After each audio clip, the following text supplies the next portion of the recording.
ست مؤمنة وصالحة كانت بتعيش في ملك فرعون. اتكشف أمرها لما قالت بسم الله. تاريخنا مليان حكايات، وحواء ليها دور كبير على مدار التاريخ. حواء النهاردة هي ماشطة بنت فرعون. جوزها كان قريب من فرعون، وهي مربية وخادمة بنت فرعون. آمنوا بالله. فرعون عرف، قتل جوزها. فضلت مخبية إيمانها بالله، وفضلت تشتغل في بيت فرعون علشان تصرف على أولادها ال5. وفي يوم وهي بتسرح بنت فرعون، المشط وقع منها، فوطت جابته وقالت بسم الله. قالت لها بنت فرعون تقصدي بابا؟ فردت قالت لها لا، الله ربي وربك ورب أبيكي. استغربت بنت فرعون قوي ان في حد بيعبد غير ابوها. راحت بلغت ابوها بالكلام ده. الغرور والكبر اخد فرعون، واستغرب ان في حد في القصر بتاعه بيعبد حد تاني غيره. امر حراسه ان هم يجيبوها لحد عنده، وقال لها من هو ربك؟ قالت له ربي وربك الله. فقال لها رجعي عن دينك. طبعا هي معرفتش تعمل كده. اخدها وحبسها. حبسها اكتر من 3 ايام، عذبها. فامر الخدم بتوعه ان هم يجيبوا قدر من النحاس ويملوه بالزيت ويحطوه على النار. هو عارف نقطة ضعفها ولادها. جاب ولادها ال5 هم مش عارفين ايه اللي هيحصل فيهم. ولادها اول ما شافوها جريوا عليها مش فاهمين في ايه.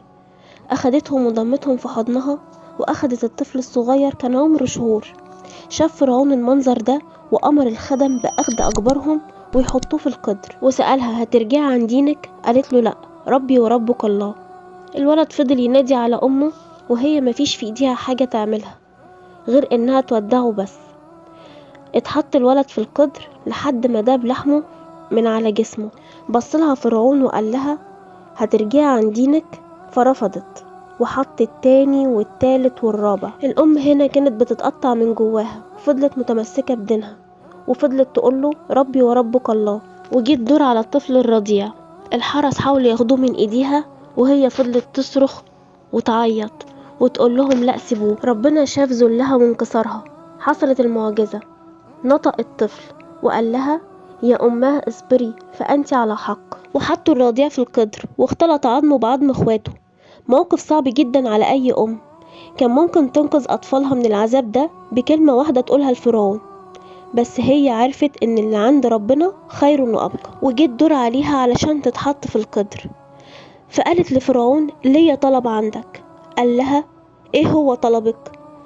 قالت له يا ريت لما اموت تجمع عظمي بعظم ولادي وتدفننا مع بعض في مكان واحد.